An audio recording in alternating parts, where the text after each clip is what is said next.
Hello students, कैसे हो? तो आज हम लोग सॉल्यूशन करने जा रहे हैं एक्सरसाइज 14A का, जो सेलिना एक्सरसाइज क्लासेस का है। चैप्टर का नाम है इक्वेशन ऑफ लाइन। तो यहाँ पर मैंने एक क्वेश्चन लिया है 9, 10, 11 का।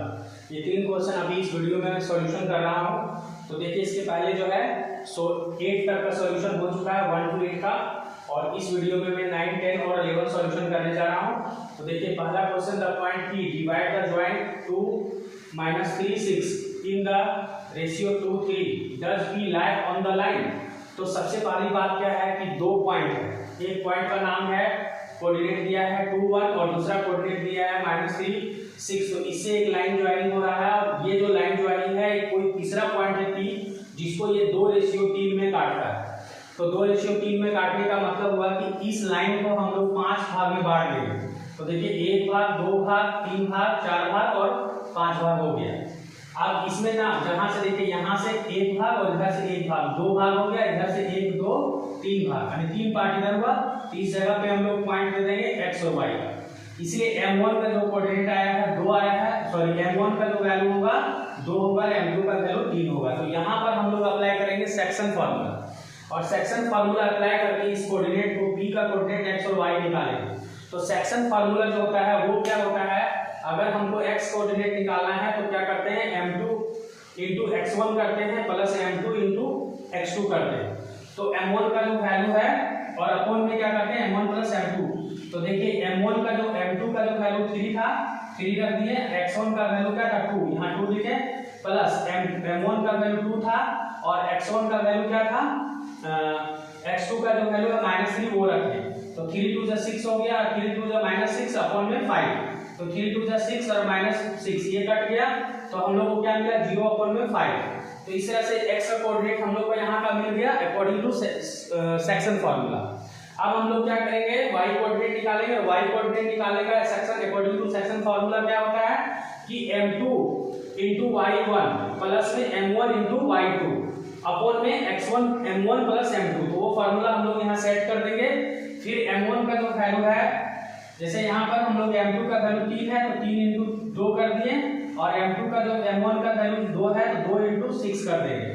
2 इंटू हम लोग क्या करेंगे, यहाँ पर 6 कर देंगे, सॉरी, हाँ, यहाँ पर 2 इंटू 6 करेंगे। तो यहाँ पर हम लोग देख रहे हैं, थोड़ा सा वहां मेरा ध्यान चला गया था, 3 इंटू 1 और 2 इंटू 6। तो इस तरह से हम लोग बनाएंगे, अपॉन में 2 प्लस 3 कर देंगे। तो बिल्कुल ये सही वैल्यू लिखा गया है।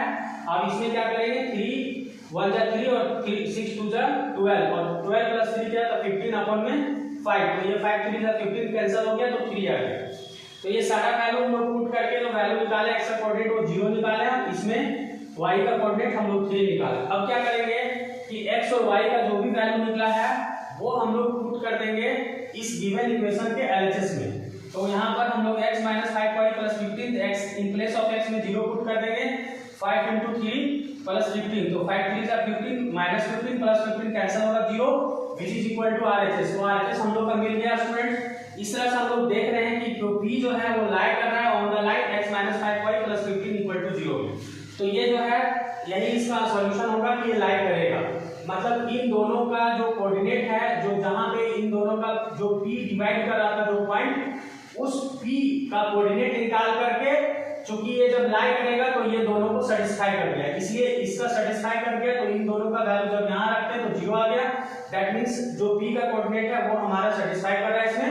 तो इस तरह से ये क्वेश्चन हम लोग का सॉल्यूशन हो गया स्टूडेंट्स। अब हम लोग क्या करेंगे, ये जो क्वेश्चन है हम लोग दूसरा क्वेश्चन बनाएंगे, तो ना आप कंफ्यूज हो जाओ, इसलिए इस क्वेश्चन को हम लोग इरेज कर देते हैं और इसके सॉल्यूशन को भी इरेज कर देते हैं।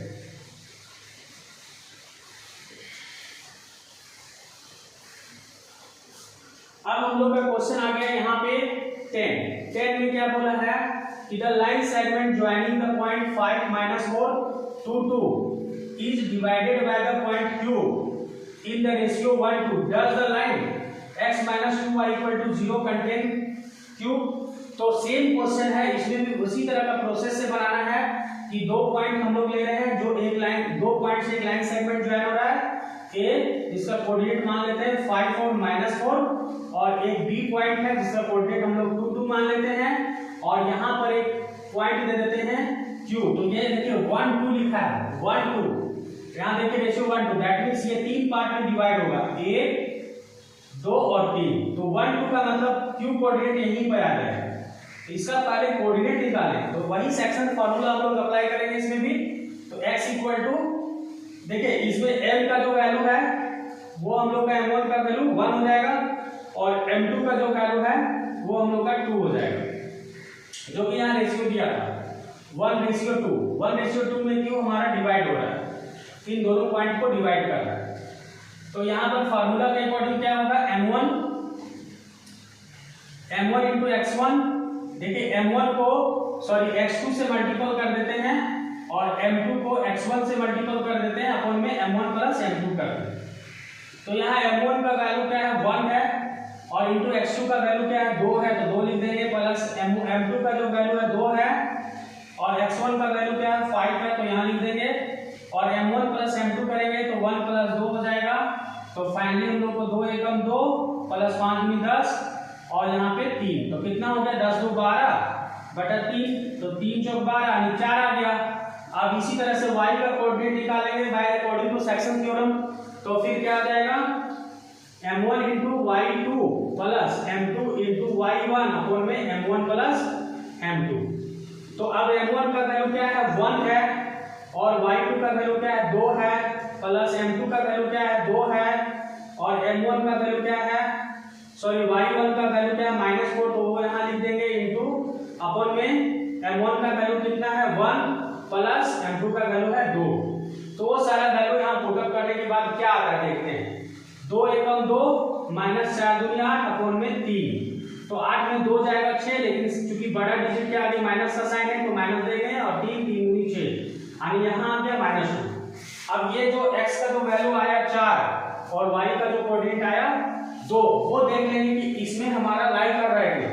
अगर लाई करेगा इक्वल टू 0 आ जाएगा तो कंटेंट है, मतलब क्यों इस लाइन को में है वो शामिल है यानी एग्जिस्ट कर रहा है, लाई कर रहा है, नहीं तो नहीं कर रहा है।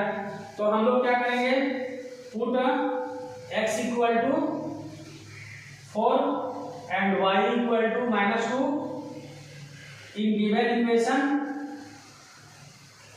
x -2y, तो x का जो वैल्यू है वो कितना है 4 है, -2 इंटू y का वैल्यू कितना है -2, तो -4 और यहाँ पर आ गया +4, तो यहाँ पे 8 आ रहा है, तो which is not equal to RHS, which is not equal to 0, that means यहाँ पे RHS के इक्वल नहीं आ रहा।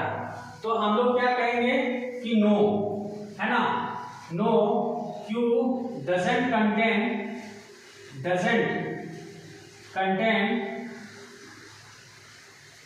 x -2y इक्वल टू 0, तो यही इसका सॉल्यूशन होगा। क्योंकि 0 नहीं आया, इधर हम लोग का RHS में 8 आ गया, तो ये कंटेन नहीं कर रहा, तो यही इसका सॉल्यूशन होगा स्टूडेंट्स।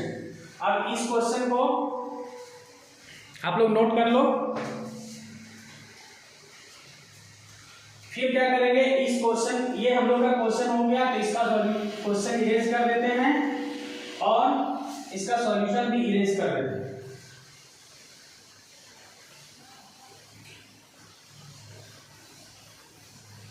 अब हमारे पास 11 नंबर का क्वेश्चन आ गया है, इसमें बोला है कि find the point intersection of the line 4x + 3y = 1 and 3x - y + 9 = 0 if this point lie on the line 2k - 1x - 2y = 0 find the value of k। तो देखिए स्टूडेंट्स, अगर इन दोनों का इंटरसेक्टिंग पॉइंट निकालना है तो इन दोनों के x और y का वैल्यू निकालेंगे, और ये है लीनियर इक्वेशन 2 वेरिएबल का इक्वेशन। तो इसको हम लोग एलिमिनेशन मेथड से, सबसे पहला काम क्या करेंगे, एलिमिनेशन मेथड से इसको हम बना लेते हैं। तो एलिमिनेशन मेथड से जैसे कि आपका 4x + 3y = 1 है और यहाँ पर 3x - y = -9 कर देते हैं। यहाँ पे देखिए 3 का कमी है, अगर इसको हम लोग हटाना चाहते तो इसको 2 इक्वेशन मान लेते हैं, इसको 1, इसको 3 से मल्टीपल कर देते हैं इस पूरे इक्वेशन को। तो 4x को एज इट इज हम लोग उतार लेते हैं, 4x + 3y = 1, यानी इस इक्वेशन को एज इट इज उतार लिए और यहाँ पे 3 को मल्टीपल करते हुए यहाँ नोट करना है। जैसे 3 3 से 9x हो जाएगा और यहाँ पर -3y हो जाएगा = क्या करेंगे कि चूंकि ये प्लस माइनस का साइन है तो इसमें ऐड करेंगे तो हमारा क्या होगा, ये एलिमिनेट हो जाएगा। तो ऐड करने से क्या हुआ, 4 और 9 13x हो गया, और इधर आ जाएगा 27 में हम लोग 1 अगर भी सब्ट्रैक्ट करें तो -26 हो जाएगा। यानी एक तरह से ऐड ही कर रहे हैं, तो 20 -27 में 1 ऐड होगा तो -26 आया, तो 13 2 16 आ गया, यानी x का वैल्यू हम लोग का -2 आ गया। तो ये स्टूडेंट देखिए x का वैल्यू यहाँ निकल गया। अब इस x का जो वैल्यू है इस इक्वेशन या इस इक्वेशन में डाल करके y का वैल्यू निकाल दो।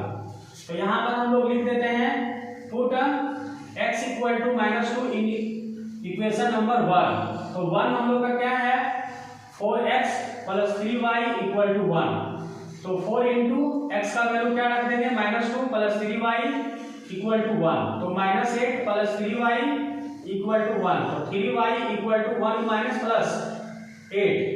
तो फाइनली क्या मिलेगा, 9। तो 3 3 जा 9 हो जाएगा, और y का वैल्यू क्या मिलेगा हमको 3। अब ये देखना है कि x का वैल्यू -2 और y का वैल्यू 3 आ गया। तो पहले से ही लिख दिया है कि ये जो पॉइंट है x इक्वल टू -2 और y इक्वल टू -2 इस इक्वेशन को लाइक कर रहा है, यानी सेटिस्फाई कर रहा है। तो अब क्या करेंगे हम लोग, पुट द वैल्यू। ये क्वेश्चन आप लोग मत नोट कर लेना बीच में सॉल्यूशन के पहले, ये लास्ट में क्वेश्चन पहले लिख लेना है। Put the value of x equal to -2 and y equal to 3 in given equation। तो यहाँ पे हम लोग का इक्वेशन क्या है, 2k-1 और x का वैल्यू क्या है -2। तो यहाँ पे -2 यहाँ रख देंगे, पुट कर देंगे, -2 इंटू y, y का वैल्यू क्या है 3, यहाँ 3 रख देंगे इक्वल टू 4। तब हम लोग को क्या मिलेगा, -2 इंटू 2 -4 के माइनस माइनस प्लस 2 हो जाएगा, -3 2 जा 6 इक्वल टू 4। तो फिर हम लोग को क्या मिलेगा, -4 के इक्वल टू 2 -6 -4 होता है। चलो एक बार यहाँ पर लिख लो पहले, -4 इक्वल टू 4। फिर हम लोग क्या करेंगे, -4 के इक्वल टू, यहाँ पे 4 आ गया, और ये -4 जब राइट हैंड साइड जाएगा तो प्लस हो जाएगा, +4 4 यानी दैट इज इक्वल टू 8। तो ये 4 2 से 8 कैंसिल हो जाएगा, यानी k का वैल्यू क्या आ गया, -2। तो इस तरह से ये स्टूडेंट ये बन गया ये भी क्वेश्चन। तो इस तरह से आज के सॉल्यूशन वीडियो सॉल्यूशन में मैंने किया 8 9 10 9 10 11 ये 3 क्वेश्चन हम लोगों ने सॉल्यूशन किया यहाँ पे। आई होप कि ये वीडियो आप लोगों के लिए हेल्पफुल रहा होगा। मिलते हैं नेक्स्ट कंटेंट के साथ, तब तक के लिए गुड बाय।